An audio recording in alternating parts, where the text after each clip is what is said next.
Hi everybody, Carl Emberson here on a Monday afternoon live from Punta Mita, checking in today with Dr. Sam Najmabadi, our dear Dr. Sam from the founder and creator of the Punta Mita Hospital, which is a wonderful, and I see him checking in already right on the dot as you all know, those that follow us, Punta Mita, to have Dr. Sam and his qualified team here with us in Punta. Hey, Dr. Sam. Hi, Carl. How are you? Good. You are really good at this Instagram Live. Thank you for joining us. I've watched your Instagrams in the past, and your guests sometimes are a little late. I wanted to make sure I'm on time. Well done, Doc. Well done. And nice to have you down here in Punta Mita. Now, I was just telling our followers that we are indeed privileged to have the Punta Mita Hospital in Punta Mita. And today, hopefully, with your knowledge and etc., you can tell us and our followers and our listeners a little bit more about the hospital. But first of all, Doc, how are you? You well?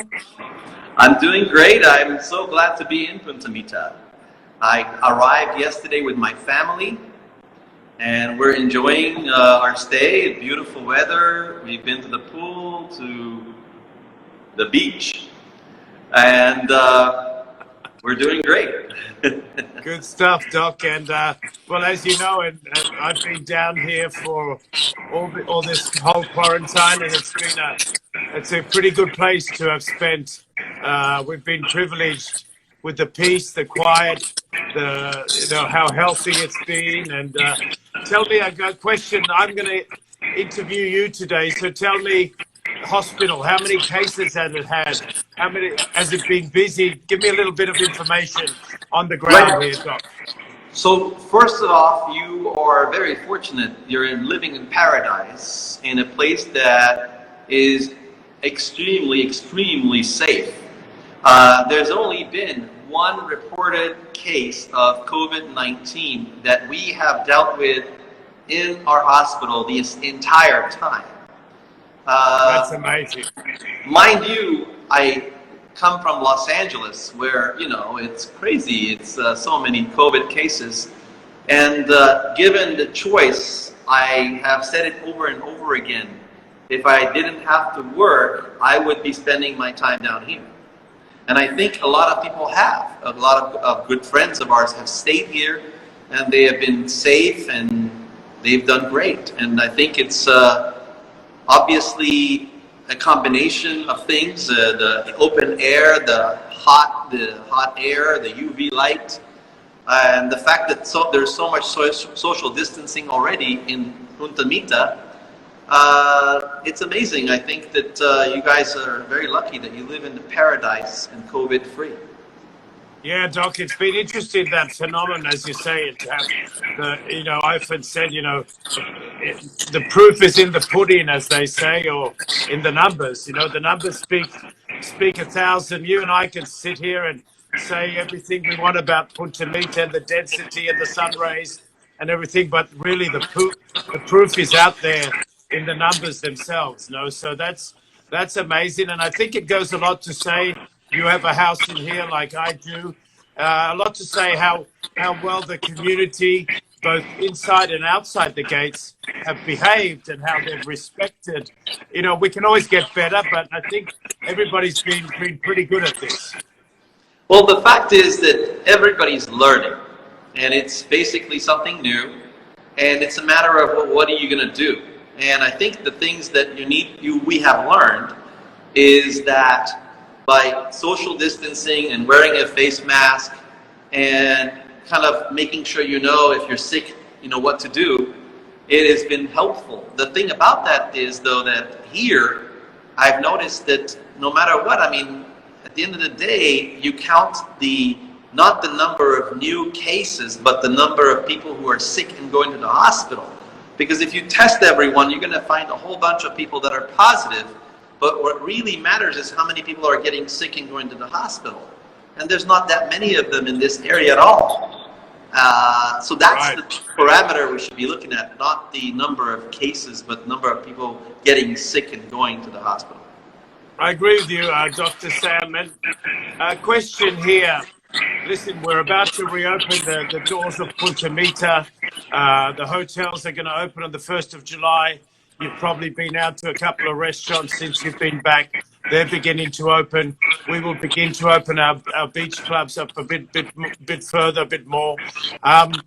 Tell me exactly, if I'm a guest coming to Punta Mita and I'm worried, what does Punta Mita Hospital have in terms of, ventilators, the tests? Give me the rundown there, doctor, and what I can, if I'm a guest, what I know I can find in Punta Mita Hospital.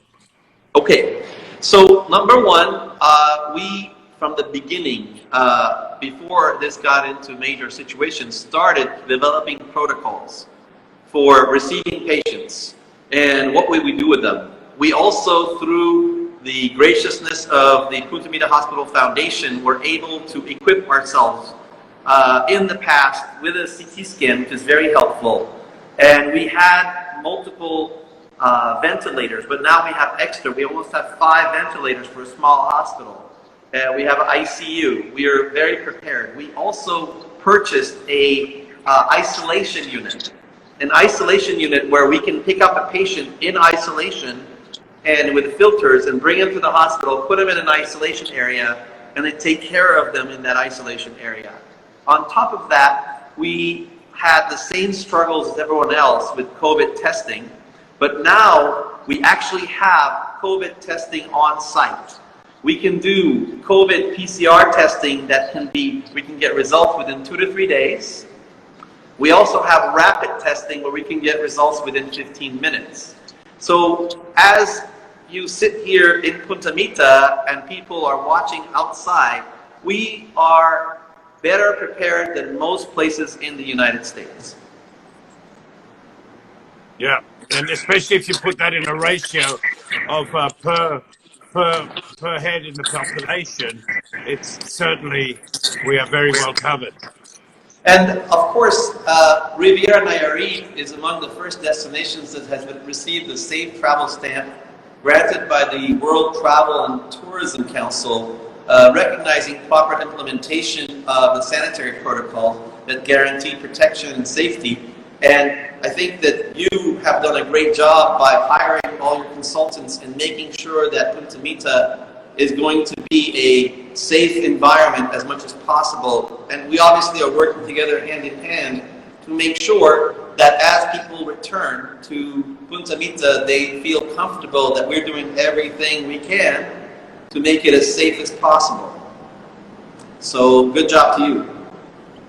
Thanks, Doc. And yeah, that's so important for those that are visiting us, and that to have that that one can travel with ease, so to speak. That they have all that knowledge behind them. Tell me, what's the capacity of the hospital, doctor? You have how many suites, how many beds, etc.? Well, we're a small hospital. We have 7 hospital suites and an ICU. We have 6 ER beds, and we have 2 operating rooms, and we have a full functioning laboratory, X-ray. We can perform CT scans, blood tests, surgeries, and cardiac catheterizations for emergencies. We have connection with UCSD for stroke and cardiac in cases that need to be dealt with. And so bottom line is a very great service that is in a very small community. Yeah, that's fantastic, and that's great to know as well for all those that are listening to us. Do you have your pharmacy service as well, doctor? If I went there, you get that all? Yes, so obviously in Mexico, every other block there's a pharmacy. But for that's why I asked. But for the purposes of the hospital and the needs of the community, we have a hospital on site. Patients who want to come in advance that have hospital needs or have pharmacy needs, they can email us in advance and we'll make sure their medication's available and ready for them, and we'll deliver it to their house. We also have house calls where if the patient doesn't want to come to the hospital, we'll send the doctor to their home. We have telemedicine available that connects us to your doctor or whomever or UCSD for emergency evaluations.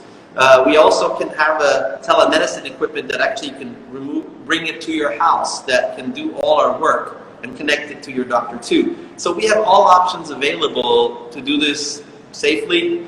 But at the end of the day, I think that people shouldn't be afraid to come to the hospital because in this area, the risks of COVID are so low that you should not risk having a heart attack and not being seen by a doctor if you need to be. End of the day, you come here to enjoy your vacation. Hopefully you'll never have to see the inside of the hospital ever. But if ever need be, we're here. And I can say, I can vouch for that. It's literally a stone's throw from, it's inside Punta Mita. It's not even 2 kilometers from my office at the moment. And I remember when I had a little problem, thanks to the hospital, I was, diagnosed, and so I'm a big fan. You don't have to convince me, Dr. Sam. And people ask, oh my God, I'm so scared to get on a plane and come here. If it was really a huge problem, I would not have my entire family get on a plane and come down here. I think that. So you just came down a few days ago, didn't you, Doc? Yeah. So we wore a mask. I didn't wear gloves or anything. I was wearing a mask. Every other seat is sold. The plane is not that busy. Arrival into Punta Mita, to Airport Vallarta was very nice and quiet. They ask you questions. They take your temperature. Everybody was kind and straight, and there was no issues.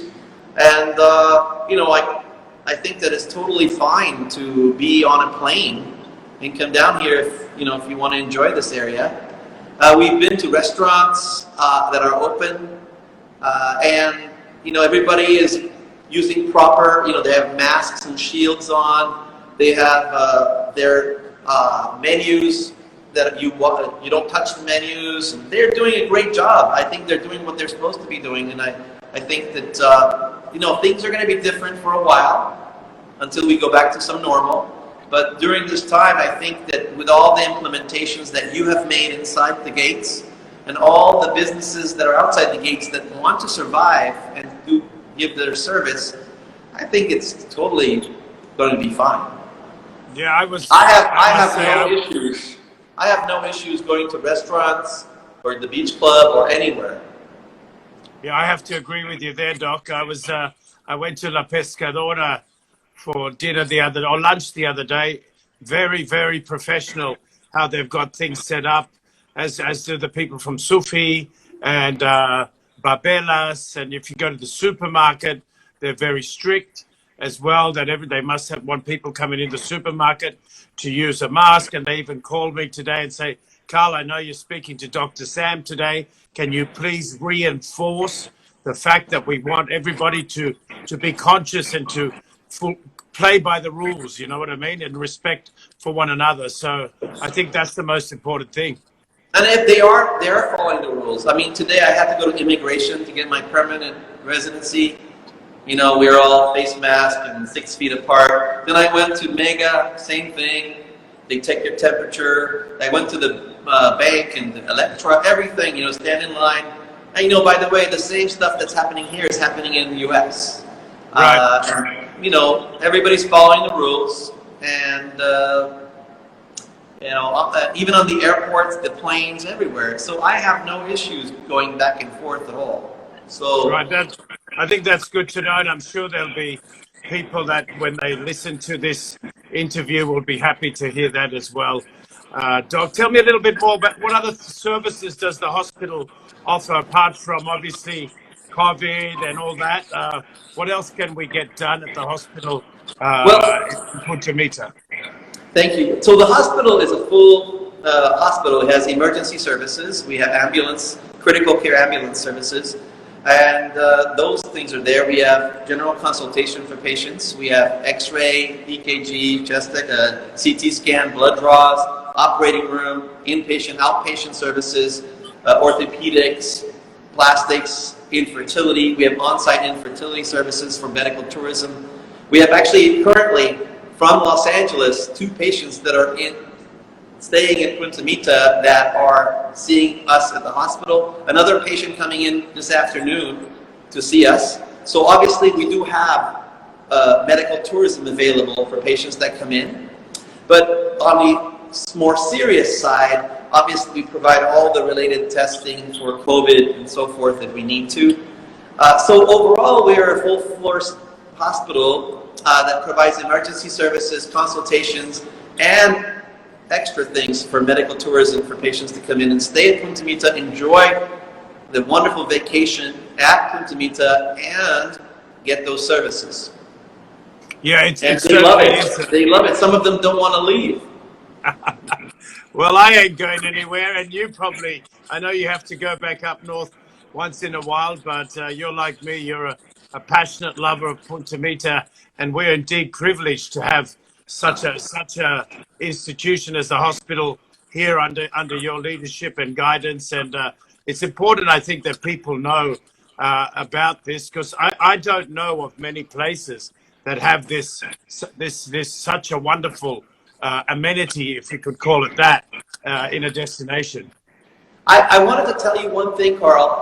I've noticed the need for a couple of things that have happened, and there have been a lot of businesses that have been very protective of Punta Mita, where they've brought in their employees for testing. And they want to make sure all their employees are clear. And so we have programs for businesses, construction companies, people who live inside the gates that want to have their employees tested.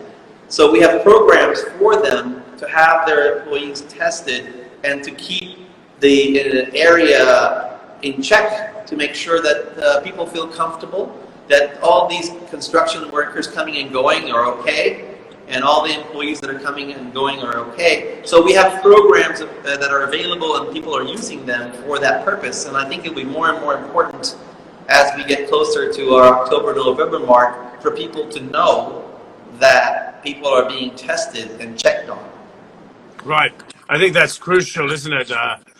As time goes on and continuously, because you have to test and then retest, etc. And what are your thoughts? How do you? I saw we spoke about that Najmabadi has the stamp of the World Travel and Tourism Organization, which is very important. What do you think is the most important thing as a destination that we should do on an ongoing basis, Doc? Well, first of all, what you have done, what I have seen you do, is hire people to implement sanitary precautions and make sure that they're being followed. That is huge, because I think training of staff to follow those protocols will keep us out of trouble. And it is the most important thing. With that comes the problem that people do not live in a bubble. They go home and they ride buses and so forth. So there is always a potential, and that potential can be mitigated by testing. And I think education, training, and testing, those are the main important things. So you've already done the education and training, and the testing is coming into play. And once we have all those things into play, then I think that we can be as safe as anywhere else. You can be, you can't really live in fear. I mean, I always say, in the United States, we have a vaccine for the flu. And I'm not saying COVID is nothing. It's a very deadly virus. But with the vaccine, 50,000 people die a year of the flu. And so we just have to be conscious and be careful. And I think people also have to have some ownership of this by saying, if I'm not feeling good and if I'm not feeling well, you need to seek help and not expose others. But what I noticed yesterday, I was at the beach club. All the employees are following rules and regulations and wearing masks and being careful, and at the restaurants and so forth. I think that the things that are being implemented, and on a daily basis probably more will keep us as safe as anywhere else. I mean, you cannot say that anywhere is 100% safe anyways. No. But I think, the combination of the weather being in a peninsula with the air passage being so, there's movement of air and the heat and the UV, and the fact that there's so little cases here, all of that put together, I think that we're going to be okay. I'm sure that's comforting, Doc, for many to hear. And you've probably noticed or heard that there's been quite a number of us who have been living here over the quarantine period. And there's something that has been amazed me a little bit, and I think we're about to see more of that. People coming down and staying for 2 months or 3 months and seeing Punta Mita as a haven, a protected haven where they can work, where they have the Punta Mita hospital at their door. They might need to use it, touch wood, and they're connected with the world. Some have better Wi-Fi than others. And, you know what? I have a good friend that lives in Los Angeles, and he doesn't mind me using his name. His name is David Culver, who has a home in Punta Mita. He's a world-renowned plastic surgeon, very top guy. And we talk all the time, and he stayed down here for 3 months with his family. And he texted me on a bike ride and said, Sam, I could live here full time. And what I told him was, I am trying to come here and live full time. Yeah, some of us have more luck than others, and we have jobs that allow us to do that, as you know, Doc. But I've seen a lot of CEOs, Mexican companies, and even United States, companies that have been here for, and connecting on Zoom, on this, on that every day, and working from Punta Mita. So that's great. And it never escapes my mind that one thing that is very important is that tranquility that we have with having the hospital here. I think it's a great thing, and I thank you. I know you've been here for 3 years now, and it's a great facility, and I wish you continued success. Well, Carl, I know you have to go, but I just wanted to say this. First, number one is that I want to thank you, and I also want to thank Dine for all their support, because it's really been huge. Number two, I want to thank the Punta Mita Hospital Foundation for their support and the community for the support of the hospital. And then third is the fact that everyone else being kind and supportive of our hospital, because it's not like me just building it, but I think it's a matter of all of us making sure that this place stays and can provide these services to the people in the community.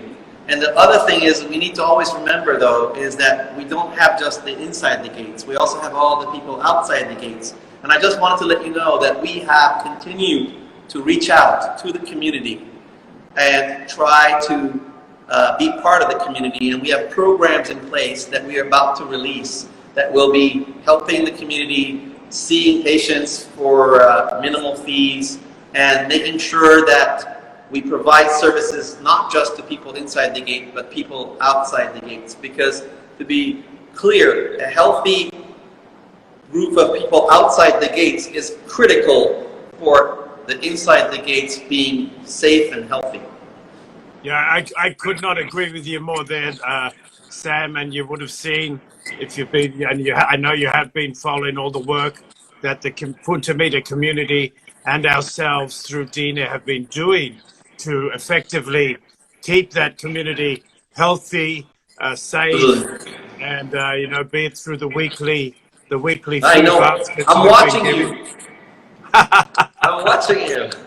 Thank you, and it's been gratifying, and I'm a big believer, the same as you, Doc, in that's what makes this place so special. You've got Punta Mita and Punta Mita, and together they make one beautiful destination. So, and the people that work in my house are my family, and they live outside the gate. And I wouldn't be so safe if we don't keep them safe, for sure.